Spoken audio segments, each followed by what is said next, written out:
Quand la Bible dit « n'ayez pas peur », cela ne veut pas dire « n'éprouvez pas de peur ». Cela veut dire quand vous avez peur, allez de l'avant et faites ce que Dieu vous demande de faire quand même. Restez avec nous dans Jouissez de votre vie.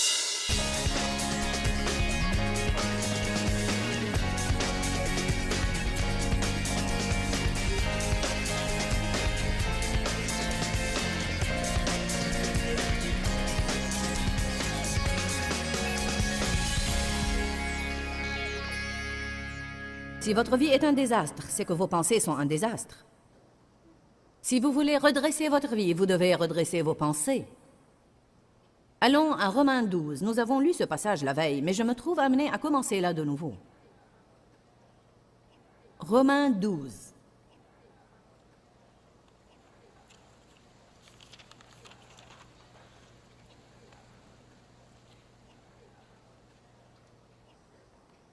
Je me rappelle étant une jeune croyante, je lisais et relisais Romains 12, verset 2. Un verset si puissant. Dieu a une bonne volonté pour la vie de chacun. Pas seulement pour ceux qui sont sur l'estrade, mais pour tout le monde. Jérémie 29, verset 11 nous dit que Dieu a un bon projet pour nous. Il a l'intention de nous bénir.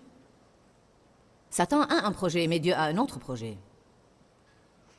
Et celui avec qui nous allons nous mettre d'accord verra son projet se réaliser dans notre vie.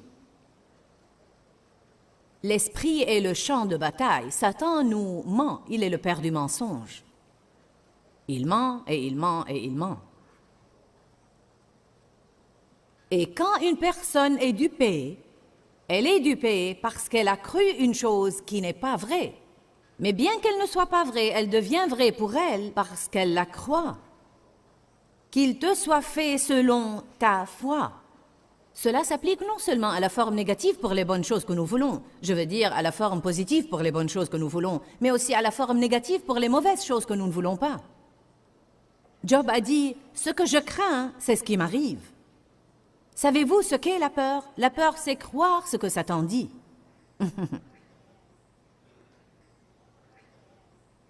Quand nous croyons ces mensonges et que nous reculons de peur, évidemment, tout le monde va sentir la peur. Mais j'ai saisi un petit principe il y a des années de là qui m'a vraiment aidé, ainsi que des milliers d'autres personnes. Quand la Bible dit « n'ayez pas peur », cela ne veut pas dire « n'éprouvez pas de peur ». Cela veut dire quand vous avez peur, allez de l'avant et faites ce que Dieu vous demande de faire quand même. Et ne reculez pas de peur. Faites-le malgré votre peur. Nous voulons toujours ne rien éprouver ou ne pas être tentés. Et parfois nous pensons que la seule façon de bien faire, c'est que toutes les tentations soient supprimées. Mais ce n'est pas du tout le cas. Il y a des choses que je fais sans avoir aucune peur. Et puis il y a des moments où j'ai vraiment peur, surtout si je suis dans une nouvelle situation. J'ai été en Jamaïque le week-end dernier. Je n'étais pas à l'aise là-bas comme je le suis ici, parce que je suis habituée à ici. C'était une chose nouvelle. Mais j'y suis allée quand même, et nous avons eu une grande victoire. Beaucoup de gens ne marcheront jamais sur l'eau parce qu'ils ne sortiront jamais du bateau. Ils laissent la peur s'emparer de leur vie, et cette peur est causée par les mensonges que le diable nous raconte. Il est si important de connaître la vérité de la parole de Dieu. Car seule la vérité nous affranchira. Dieu a un bon projet pour votre vie. Satan va essayer de le voler, car il a un autre projet. La façon dont il va le voler est de vous mentir, de vous tenter et de vous mentir. Vous devez vous demander, avec qui êtes-vous alliés? Si le diable est en train de vous dire, vous n'allez jamais surmonter votre passé, c'est un mensonge. C'est un grand mensonge, car la Bible dit que sa miséricorde est nouvelle chaque jour. Et nous voyons dans la parole de Dieu qu'il est le Dieu de la seconde chance et de la troisième chance, et paraît-il de toutes les chances dont on a besoin avant de trouver le bon chemin. Et Dieu ne va pas renoncer à vous si vous ne renoncez pas à lui. Il n'y a pas de fosse trop profonde pour qu'il ne puisse l'atteindre et vous en faire sortir. La Bible dit, la main de l'Éternel est-elle trop courte pour sauver? Je suis contente que le bras de Dieu ne soit pas trop court, son bras est long. J'ai été dans beaucoup de fosses dans ma vie et il a dû baisser le bras pour m'en faire sortir. Peu importe là où vous commencez, ce qui compte vraiment est là où vous finissez. J'ai l'intention de faire la course et de traverser la ligne d'arrivée. Mais le diable n'aime pas ça. Il ne veut pas que nous finissions la course. Il ne veut même pas que nous commencions, mais quand nous commençons, il œuvre continuellement pour s'assurer que nous n'allons pas finir. Mais Dieu a un bon projet pour votre vie. La Bible nous dit dans Romains 12:2, « Ne vous conformez pas au siècle présent ». Ça veut dire ne pensez pas comme les autres, ne faites pas comme les autres, ne parlez pas comme les autres. N'adoptez pas le projet financier du monde. Car Dieu a un projet pour tout. Mais son projet est si souvent ignoré car il n'a aucun sens pour notre esprit. La Bible amplifiée dit « L'esprit de la chair est sentiment et raison sans le Saint-Esprit ». Vous ne pouvez pas vivre sans réfléchir et vouloir que tout ait un sens pour vous et avec ça marcher selon l'esprit. Ça ne va pas marcher. Si vous voulez marcher selon l'esprit, vous devez apprendre à vivre de l'intérieur. Je veux dire là que vous devez apprendre à vivre par le discernement. Vous devez faire ce qui semble bon pour votre âme, pas ce qui semble bon pour votre raison ou ce qui semble bon pour votre chair. Suivez la paix. Ne vous conformez pas au siècle présent. Est-ce que vous préférez perdre votre réputation auprès de quelques personnes et accepter que vous leur déplaisiez, ou bien perdre tout le projet de Dieu pour votre vie? Bien souvent, nous échangeons notre réputation avec les gens contre plutôt notre réputation auprès de Dieu contre une réputation avec les gens. Ne vous conformez pas au siècle présent. Le monde veut chercher une petite boîte et vous fourrez dedans. Lorsque tous les autres nagent avec le courant, vous devez être le genre de personne qui nage contre le courant. Quelqu'un doit aller contre le courant car il n'aime pas la direction que ce courant est en train de prendre. Alléluia. Eh bien, tout le monde le fait. Eh bien, j'aime ce qu'une fille a finalement dit à son petit ami. Elle a été sauvée et lui ne voulait rien à faire avec ça et il se moquait d'elle et se moquait d'elle. Finalement, elle en a eu ras-le-bol et lui a dit « Bon, écoute, si tu ne veux pas aller au ciel avec moi, je ne veux pas aller à l'enfer avec toi. »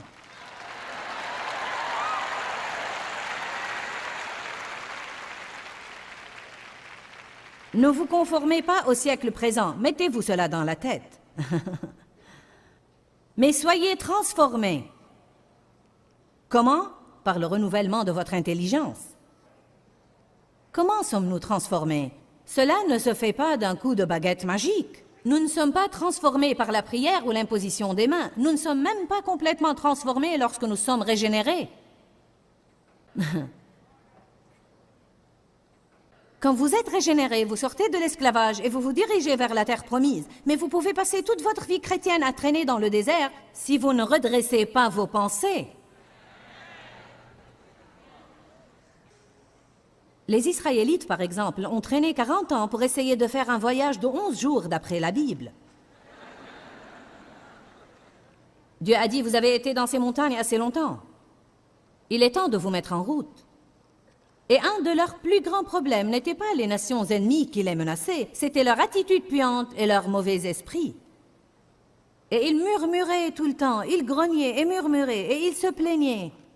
Celui qui se plaint pense à ses problèmes au lieu de penser à la solution que Dieu peut apporter. Ah oui, nous avons une chambre dans la maison où nous vivons qui s'appelle la chambre de mes problèmes.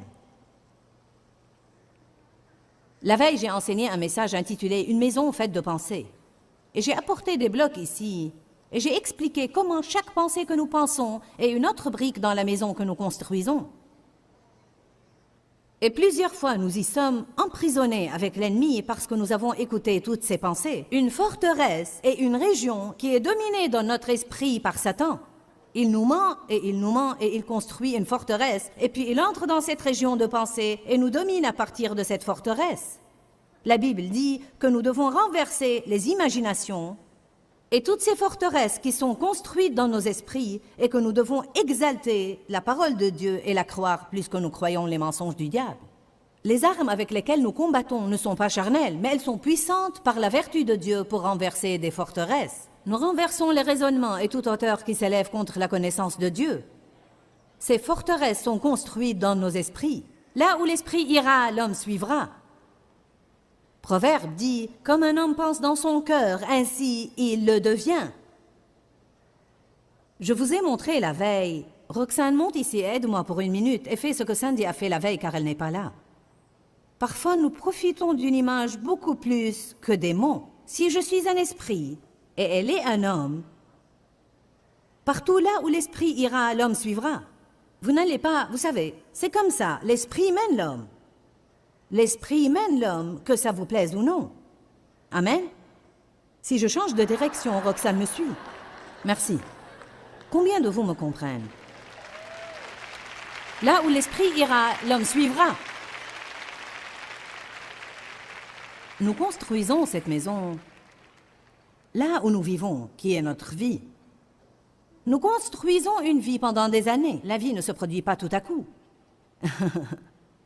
La vie que j'ai maintenant est la vie que j'ai bâtie avec l'aide de Dieu en suivant Jésus. Qu'est-ce que Jésus a dit à Pierre? Suis-moi. Qu'est-ce qu'il est toujours en train de dire aux gens? Suivez-moi.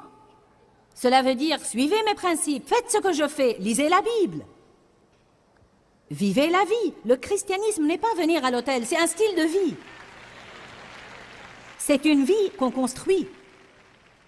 Nous ne sommes pas spirituels parce que nous allons à l'église le dimanche et achetons les cassettes de tout le monde. Nous sommes spirituels parce que nous vivons dans l'esprit de notre vie ordinaire de tous les jours.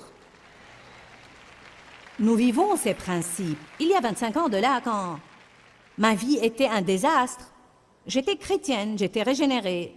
J'aimais Dieu, j'allais à l'église tout le temps, j'étais au comité de l'église, mon mari était un ancien à l'église, et nous étions comme nous étions supposés être. Et j'aimais Jésus, mais je n'avais aucune victoire dans ma vie. J'ai crié à Dieu et j'ai été baptisée dans le Saint-Esprit dans mon automobile, et je n'ai même pas su ce qui m'arrivait. Mais j'ai su que c'était Dieu, et ça m'a fait du bien, et ça m'a plu. Mais j'ai vite appris que ça n'a pas plu aux autres. J'ai perdu tous mes amis, et j'ai été renvoyée de mon église. Puis Dieu m'a appelée à prêcher. Et je vais vous dire, approchez-vous de Dieu, et il va bouleverser votre vie.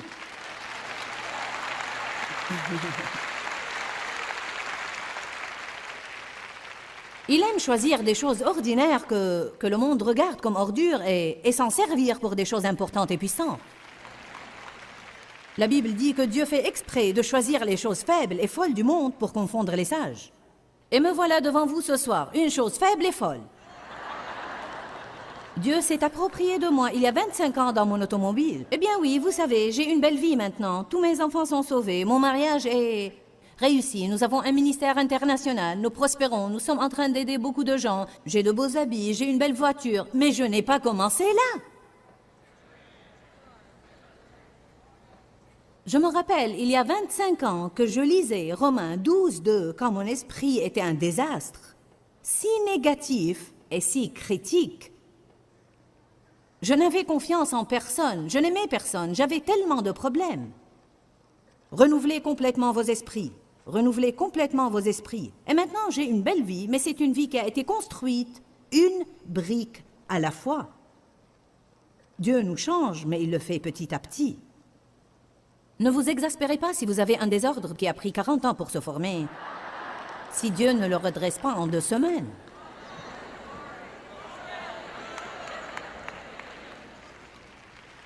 Dites à celui qui est à côté de vous, tu ferais bien de te calmer car ça va prendre quelque temps.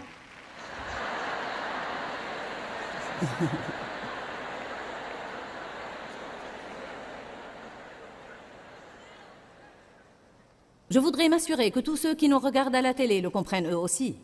Calmez-vous, nous héritons les promesses de Dieu, non seulement par la foi, mais par la foi et la patience. Hébreu nous dit ça. Nous devons être patients avec Dieu pendant qu'il travaille dans nos vies. Il nous change de gloire en gloire, petit à petit, jour après jour. Dieu veut nous donner une bonne vie, mais nous n'allons jamais l'avoir à moins d'apprendre à vivre le genre de vie que Dieu veut que nous vivions. Alors, nous avons établi la veille que nous avons cette maison que nous avons construite et qui contient toutes sortes de chambres. Et ce matin, nous avons commencé à redécorer la maison. On a dit, certains devraient peut-être la démolir complètement et recommencer à zéro. D'autres ont 2 chambres qui sont en désordre et vous devez les nettoyer. Nous appelons ça « nettoyer votre esprit ». Nous en sommes maintenant à la 2e partie. Ce matin, nous avons parlé de la chambre du pardon, ou plutôt la chambre du non-pardon, là où nous allons lorsque nous ne voulons pas pardonner à quelqu'un et nous voulons juste penser à tout ce qu'ils nous ont fait. Nous avons parlé de la chambre « vivre dans le passé ». Là où nous aimons aller et penser au passé, les bonnes choses du passé, les mauvaises choses du passé. Vous savez, les souvenirs sont bons. Nous sortons les albums de photos et nous parlons des enfants quand ils étaient petits. Ces choses-là sont amusantes. Je ne parle pas de ça. Je parle de vivre dans le passé tout le temps. Vivre dans le passé. Si vous vivez dans le passé, vous allez rater le futur. Ce soir, nous allons commencer avec la chambre « Je n'ai rien et je ne peux rien faire ». C'est une place où nous allons, je pense plusieurs fois, quand nous voulons fuir nos responsabilités. Je n'ai rien. Qu'est-ce que vous voulez que je fasse? Je ne peux rien faire. Je ne suis qu'une ménagère. Je ne suis qu'un comptable. Je ne suis qu'un terrassier. Jésus était menuisier. Pierre était pêcheur. Matthieu était percepteur. Je faisais mon lit quand Dieu m'a appelé. Dieu est plus que ravi de venir à vous là où vous êtes et de vous appeler à son service. Arrêtez de chercher quelques grands dons spirituels et prenez votre don et rendez-le spirituel. Vous pouvez faire quelque chose. Ce que vous pouvez faire est aussi important que ce que je peux faire. Simplement parce que vous n'allez jamais être devant un public ne veut pas dire que votre don n'est pas important. Il faut beaucoup de gens pour organiser une réunion comme celle-ci. Je n'aurais pas pu être devant vous sans l'aide de toute l'équipe. J'aime une phrase qu'un homme nommé Everett Hale a écrite. J'en suis plutôt tombée amoureuse et je crois que c'est la façon dont nous devons commencer à penser. Je ne suis qu'un, mais je suis un. Je ne peux pas tout faire, mais je peux faire quelque chose. Ce que je peux faire, je dois le faire et par la grâce de Dieu, je vais le faire. Dieu ne vous demande pas de faire quelque chose que vous ne pouvez pas faire. Il vous demande de lui faire confiance et de croire que si vous lui donnez ce que vous avez, il va y mettre sa puissance et il va travailler à travers vous. Je n'avais rien à donner à Dieu sauf une bouche. Je suis devenue une bouche dans le corps du Christ.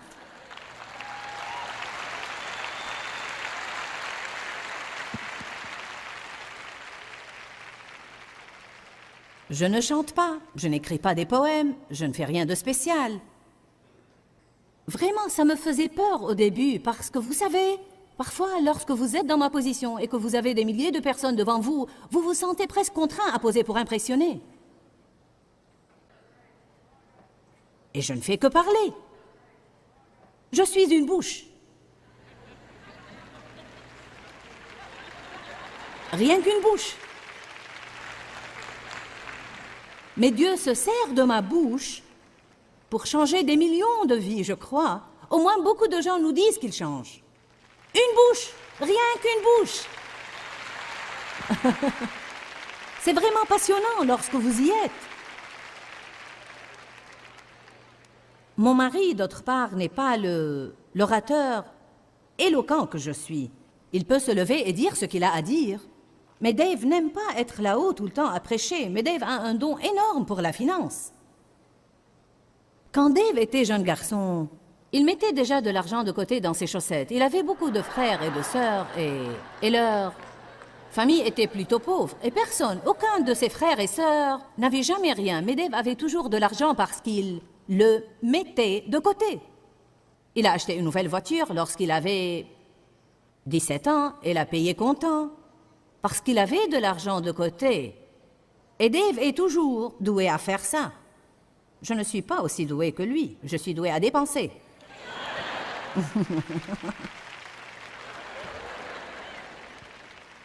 Je ne suis pas... Je veux dire, je peux payer mes factures et je peux gérer le budget domestique, mais vraiment, il a un don pour l'argent. Alors, vous savez, Dieu met une bouche avec quelqu'un qui sait gérer l'argent. Eh bien, vous savez, je suis plutôt comme... Donnez-moi l'essentiel et finissons-en. Mais quelqu'un doit s'occuper des détails. Ainsi, nous avons tous un rôle et Dieu nous réunit tous pour accomplir son travail et son projet en son nom et pour lui attribuer le mérite et la gloire. Mais vous devez arrêter de dire que vous ne pouvez rien faire et que vous n'avez rien. Vous devez inventorier non ce que vous avez perdu, mais ce qui vous reste. Et offrir ce qui vous reste à Dieu, et Dieu va y mettre sa puissance et va en faire quelque chose. Allons à Exode 4.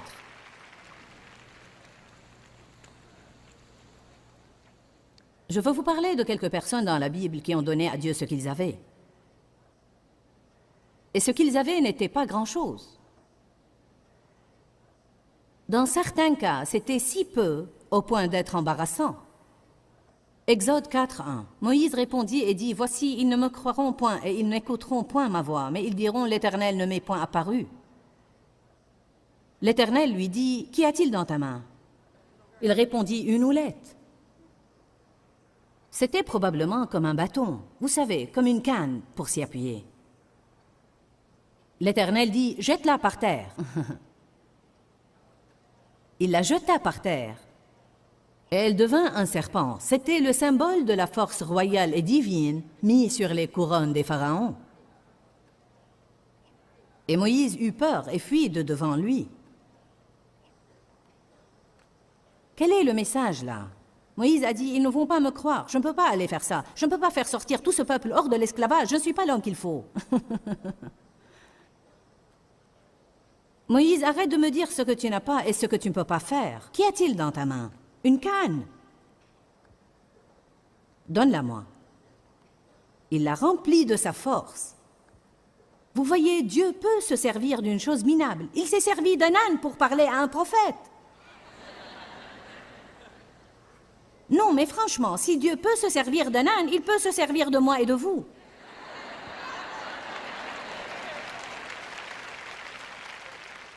Je veux que vous saisissiez cela ce soir. J'en ai assez des gens qui se tiennent à l'écart à regarder tous les prédicateurs.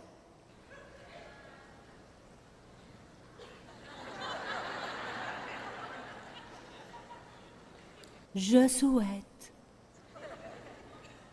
Vous pouvez avoir tout le cartilage que vous voulez, mais c'est la colonne vertébrale qui va faire le travail. Eh bien oui, ça fait peur quand vous commencez avec rien qu'une canne. Ou rien qu'une bouche. Mais comment vous découvrez la volonté de Dieu pour votre vie? Un pas à la fois. Nous voulons que tous les plans soient étalés devant nous pour que nous puissions voir le projet en entier. Mais vous n'allez jamais savoir ce que Dieu veut de vous si vous ne commencez pas à faire quelques pas. Et ces pas font peur. Ils ne sont pas toujours faciles à faire. Une canne. Il a oint une canne. Il a mis sa force dans une canne. Et Moïse a fendu la mer Rouge avec cette canne. Tends ta canne sur la mer.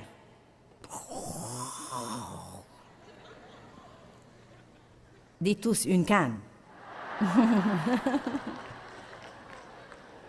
Oh, mais je vous dis, nous allons dans notre chambre et nous pensons, je n'ai rien. Je ne peux rien faire. Dieu ne peut pas se servir de moi. Si seulement j'étais comme Joyce.